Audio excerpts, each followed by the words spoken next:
You can now get 2 free audiobook downloads and a 30-day free trial at audible.bogosity.tv. Your choice from the world's largest selection of over 180,000 digital audiobooks and spoken word content for your iOS or Android device, Kindle, or MP3 player. Go to audible.bogosity.tv now.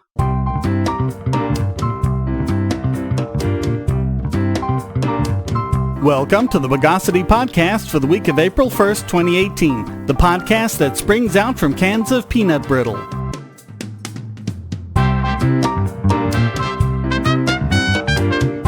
This is your host, Shane Killian. Let's adversify the news of the bogus.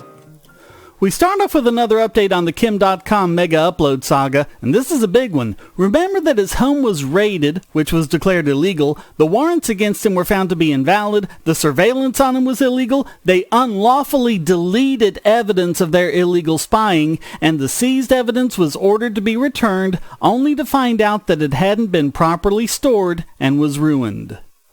Now, a human rights tribunal in New Zealand has declared that the New Zealand government has violated Dotcom's rights by withholding exculpatory evidence from him and his attorneys.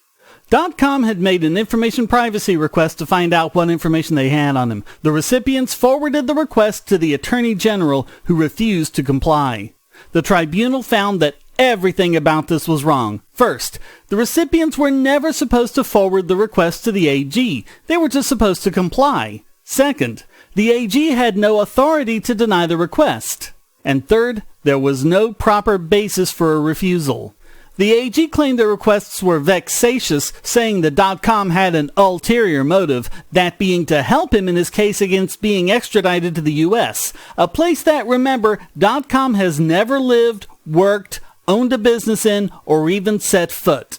The tribunal rejected the claim that Dotcom was doing this to disrupt the extradition hearing, and indeed, if anyone was disrupting it, it was the New Zealand government by, quote, unsuccessfully applying to revoke his bail when his then solicitors and counsel were granted leave to withdraw, unsuccessfully opposing the release of restrained funds for living and legal expenses, unsuccessfully opposing an adjournment of the eligibility hearing scheduled for 2 June 2015, applying to register in New Zealand the USA forfeiture order obtained in that country on the basis of a fugitive disentitlement doctrine, a concept unknown to New Zealand law. If successful, this would have meant that Mr. Dotcom would have no funds to live on, let alone to defend the extradition proceeding. Unsuccessfully opposing and seeking to strike out Mr. Dotcom's judicial review of the decision by the Deputy Solicitor General, Criminal, to authorize the Commissioner of Police to register the USA forfeiture order. And refusing until 23 June 2015 to respond to the legitimate concerns as to funding for New Zealand Council raised by counsel for Mr. Dotcom on 29 April 2015.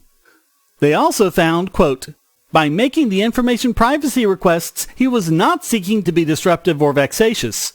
Rather, based on previous unsuccessful attempts to gain access to information held by various agencies which had been the subject of judicial review and appeals, he was trying to follow what he understood to be the process identified by the courts as available to him in the circumstances. He was also anxious to avoid the requests being delayed by drawn-out litigation, as the goal was to obtain the information and to use it in evidence. The AG's office had also claimed the requested information was irrelevant, but as the tribunal rightly found, there's no way Dotcom could know it was irrelevant without seeing it first. So the government was basically saying, it's not relevant, you can trust us, even though you've never been able to trust us on anything ever before.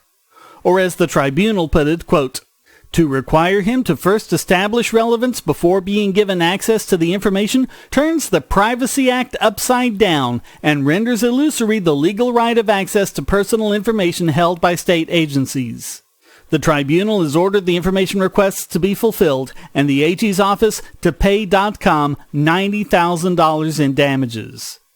Dotcom was overjoyed, quote, after years of perseverance, the time is here. We won. We're getting to the truth. I'm no longer the defendant. He also said, quote, it is over. By unlawfully withholding information that could have helped my case, the former Attorney General of New Zealand has perverted the course of justice.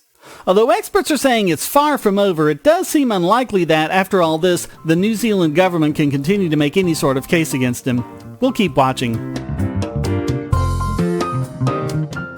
Say, if you're tired of the promos in this podcast, well, the patrons got it early and with no ads or promos. Just go to patreon.bogosity.tv and donate at any level. Do you have children or nieces or nephews? Are you homeschooling or just want to counter some of the socialist indoctrination most children get in school? If so, go to bogosity.tv/TuttleTwins and you'll be taken to a website where you can get some great books for elementary age children. The Tuttle Twins books are books about liberty and free market economics that include children's versions of Bastiat's The Law, Leonard Read's I, Pencil, and Hayek's The Road to Serfdom, as well as books about the Federal Reserve and how regulations protect business cronies. They'll learn about the harm caused by eminent domain, or regulations passed in the name of safety, and fundamental concepts of liberty. And as you can see from the sample pages on the website, they're all easy to read and nicely illustrated. They're just $9.99 a piece, or get a special discount as well as free bonuses when you purchase all 5. You can even buy in bulk to donate to schools and local libraries. So get the Tuttle Twins books at bogosity.tv/TuttleTwins. So you remember the Pulse nightclub shooting, the one where the guy shot up a gay bar just because they were gay, and it had to be that and for no other reason? Notice how you haven't seen any coverage of that lately?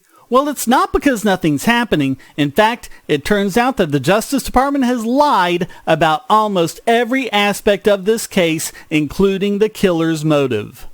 Journalists have been noticing the complete absence of any evidence showing that Omar Mateen was anti-gay or even knew that Pulse was a gay nightclub. In fact, it turns out he cased several other places as well, none of which were gay clubs. This all came out in the criminal trial of Mateen's wife, Noor Salman, claiming that she aided and abetted the attack, as well as lying to the FBI. They love throwing that one in, don't they? Everything about this trial is troubling. They refuse to move the trial out of Orlando, apparently figuring that the jury will be focused on mob vengeance, not justice. And everything they've done has apparently been to feed that, which is why you have protesters outside the courthouse with signs that say things like, "Fry her till she has no pulse."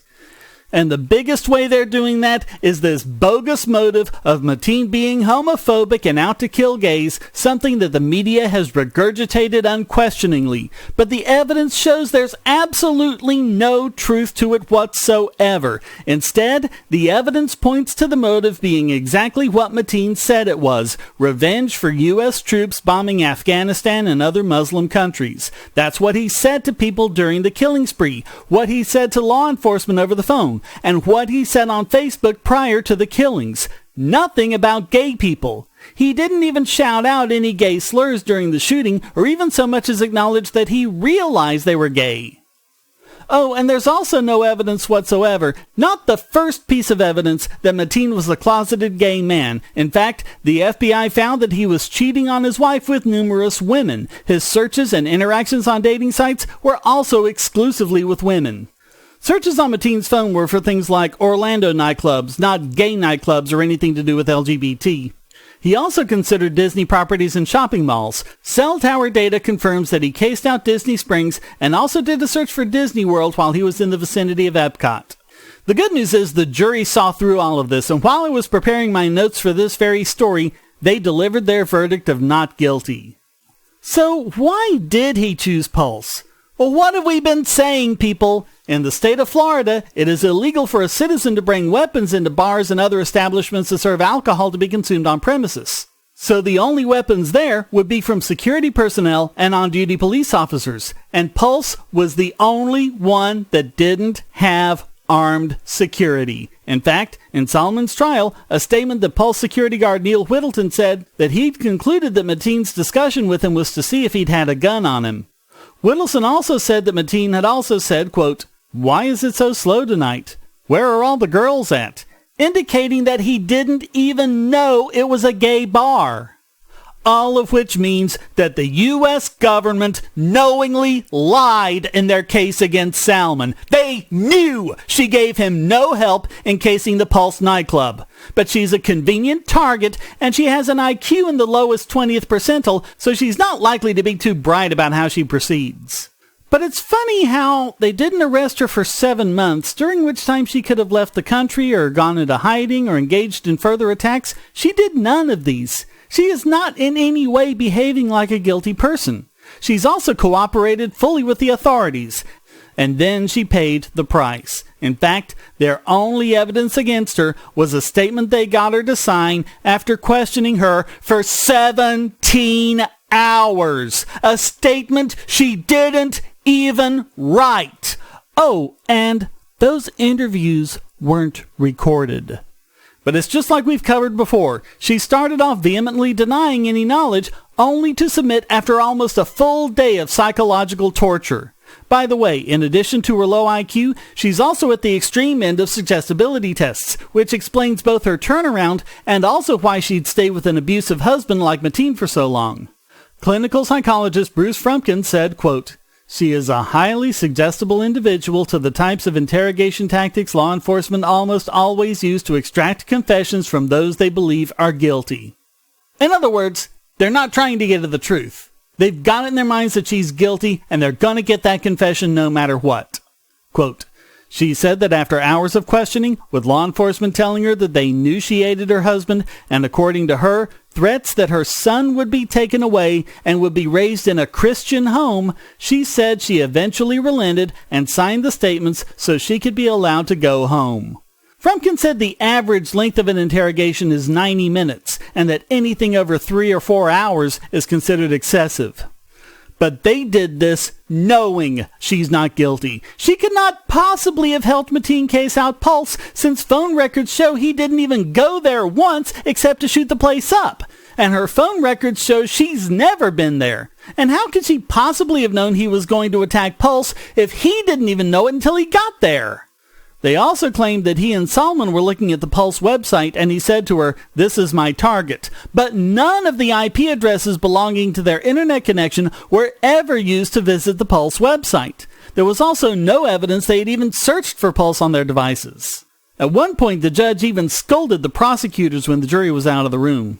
There's a special Twitter feed, News 6 Pulse Trial, that covered this. Here are some of the tweets. When Salman was arrested in January, prosecutors used Salman's alleged confession of casing Pulse as a reason that Judge Byron should revoke Salman's bond, which he did. Fritz cited several studies that show people accused of a crime and denied bail are more likely to be convicted. To that, Judge Bryan said, "A denial of bail is not proof of guilt." "I know you know that, Your Honor," Fritz said, but added that the government has used that statement Noor Salman allegedly made that she drove around Pulse with Mateen again and again and again. At that point, defense attorney Charles Swift stepped in and said the defense was not given Salman's statement, which the government has built their case around, until April 26, 2017, and had to hire their own expert to prove Salman and Mateen could not have been near the club on June 8th.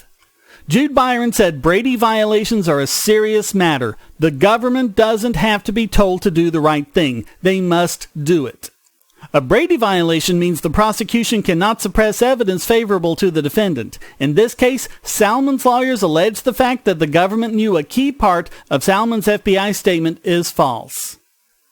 This guy was scum, but she's an innocent in all of this, or one might even argue a victim, both of Mateen and of an overzealous legal system more concerned with mob vengeance than the truth.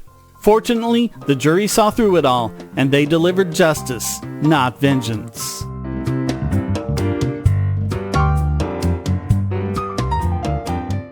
If you're on the Wi-Fi in a coffee shop or hotel, anyone on that network can get your traffic. Do you really trust all of those strangers? For that matter, do you really trust your ISP? A VPN can protect you from prying eyes, disguise your location, and even foil government censors. It's essential in this day and age, so go to vpn.bogosity.tv and you'll be taken to BoxPN. Starting at just $2.99 a month, you can get unlimited high-speed connections to VPN servers all over the world, and they don't log connections, so your privacy is assured. Traveling abroad, just VPN home, and don't worry about what those other governments are doing. Back at home, stop your ISP from traffic shaping and messing with the quality internet access you're paying good money for. You can connect from multiple machines at once, including your smartphone or tablet, and it supports all the secure standards, including OpenVPN and SSTP.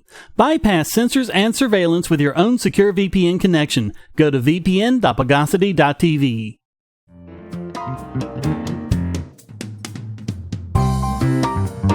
Here's yet another story to add to the pile, confirming things that leftists just have to deny up and down a blue streak. Higher minimum wages lead to higher unemployment, especially among teenagers and minorities. This one has an interesting wrinkle. Some lefties have said that, okay, short-term they're unemployed, but long-term they make more money. The response to that from anyone familiar with economics is raucous laughter. But this study confirms, yes, it reduces long-run earnings too. Because guess what? More time unemployed means less work history. Duh! Any job experience, even unskilled minimum wage jobs, play an important role in someone's career development. From 1994 to 2014, the labor force participation rate among 16 to 19-year-olds dropped from 53% to 34%. While there were other factors involved, such as increased immigration and more teens going back to school, by far the minimum wage increases had the biggest impact. The authors found, quote, no evidence that higher minimum wages led to greater human capital investment. If anything, the evidence is in the other direction.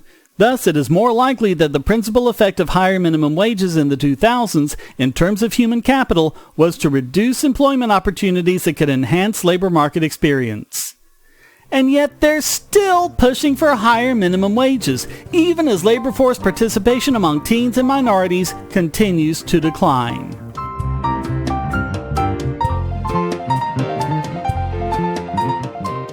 We live in a world where light bulbs connect to the internet, and recent attacks on them prove that your online security is under threat like never before. Not only your websites, but the internet-enabled devices you buy. And the biggest problem is weak passwords. That's why you need LastPass. LastPass allows you to randomly generate strong, unique passwords on the web and on your internet-enabled devices, all protected by one master password.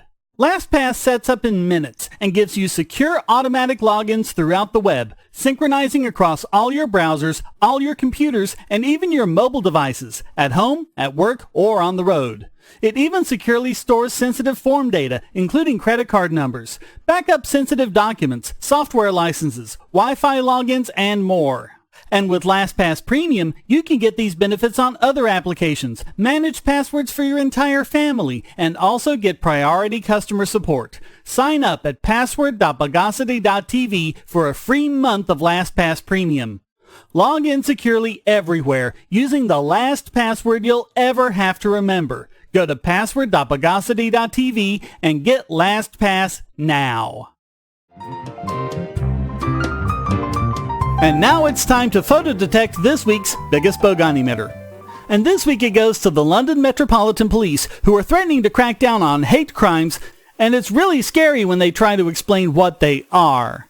They say a crime is a hate crime, quote, if someone commits a criminal offense and the victim or anyone else believes it was motivated by prejudice or hate. In other words, if even just one person in the world believes it was racist or whatever, it's a hate crime, regardless of what the actual criminal says or does. Quote, it means the offender can be charged for the crime itself and also their reasons for doing it. Yes, there you have it. CrimeThink is now a thing. But it gets worse. Quote, if someone does something that isn't a criminal offense, but the victim, what victim if it's not a criminal offense, or anyone else believes it was motivated by prejudice or hate, we would class this as a hate incident. Though what the perpetrator has done may not be against the law, their reasons for doing it are. This means it may be possible to charge them with an offense. In other words, you have not committed a crime. You have done nothing wrong. You have harmed no one. But someone else believes you're a racist or whatever, so they can charge you with a crime. A thought crime. We've talked about this before. Crimes require two elements, actus reus, the guilty act, and mens rea, the guilty mind, the intent to commit harm. There are cases such as negligence where you only need actus reus but not mens rea, but there are no cases where mens rea alone makes something a crime absent an actus reus. Wanting to rape someone is not an offense. Wanting to murder someone is not an offense. You have to actually commit the act, or at least make a serious attempt at it. Even a charge of conspiracy requires an interaction between two people. But the police apparently don't agree. They can charge you with a thought crime in the absence of any criminal activity, and in fact, it doesn't even need to be your thoughts, just someone else's belief. If someone does something that isn't a criminal offense, but the victim or anyone else believes it was motivated by prejudice or hate, we would class this as a hate incident. You can be prosecuted for doing something that's 100% legal if someone else believes your reasons for doing it are prejudiced. What is going on over at the Met?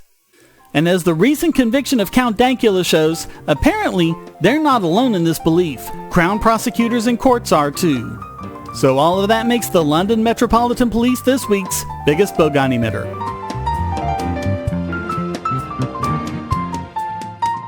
If you're going to shop online, use our special links to shop at Amazon. Clear your cookies and go to amazon.bogosity.tv, and you won't pay a penny more for your purchase. If you haven't used the mobile app in the last 12 months, or even at all, go to get5.bogosity.tv on your phone or tablet and get $5 off your order of $10 or more. Go to prime.bogosity.tv for a free 30-day trial of Amazon Prime and enjoy thousands of movies and TV episodes, borrowed Kindle books, and get unlimited 2-day shipping for free. And speaking of Kindle, go to kindle.bogosity.tv for a 30-day free trial to Kindle Unlimited. Read over 1 million books and listen to thousands of audiobooks on any device. You can go to music.bogosity.tv and get a free 30-day trial of Amazon Music Unlimited with access to Amazon's entire library of 10 million songs, ad-free and with unlimited skips, and even download to listen offline. All great ways to help this podcast simply by shopping at Amazon.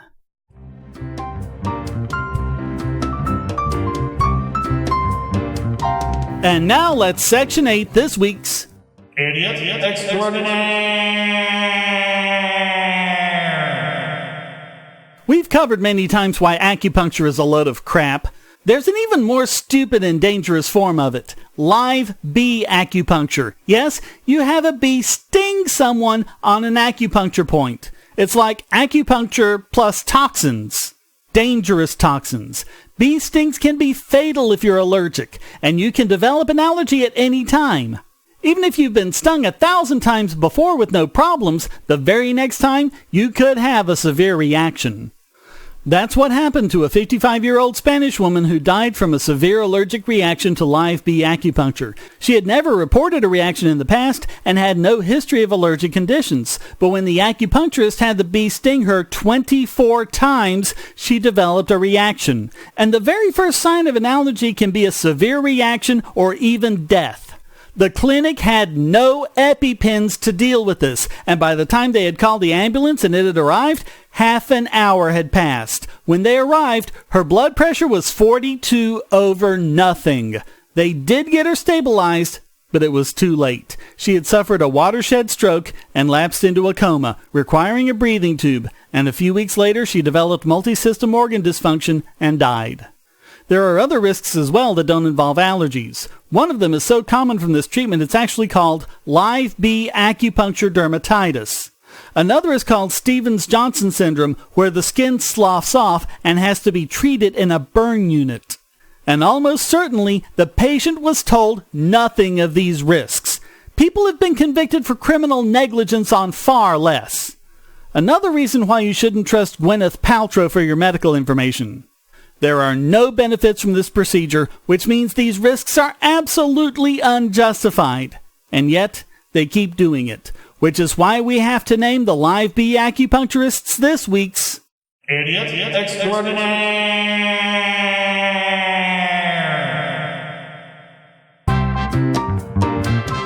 Well, that wraps up this Walk Right In, It's Around the Back edition of the Bogosity Podcast. Come join the discussion at forum.bogosity.tv or discord.bogosity.tv, and feel free to send a question, statement, news article, or rant in text or audio to podcast@bogosity.tv. This podcast depends on you to keep going, so please donate using the links on the website or the QR codes in the thumbnail, or support Shane DK on Patreon or Maker Support to get the podcast and YouTube videos early and without ads or promos. Thank you for listening. Until next time, here's a quote from Learned Hand. There must be one commandment. Thou shalt not ration justice. The Bogosity podcast is licensed under Creative Commons Attribution Non-Commercial No Derivatives 4.0 International License.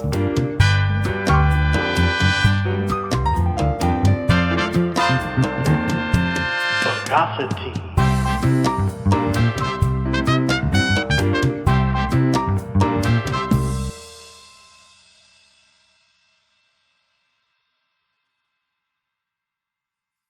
Want answers to creationist claims against evolution? Would you like to know more about evolution yourself, or even engage creationists more directly, with actual peer-reviewed sources to back you up?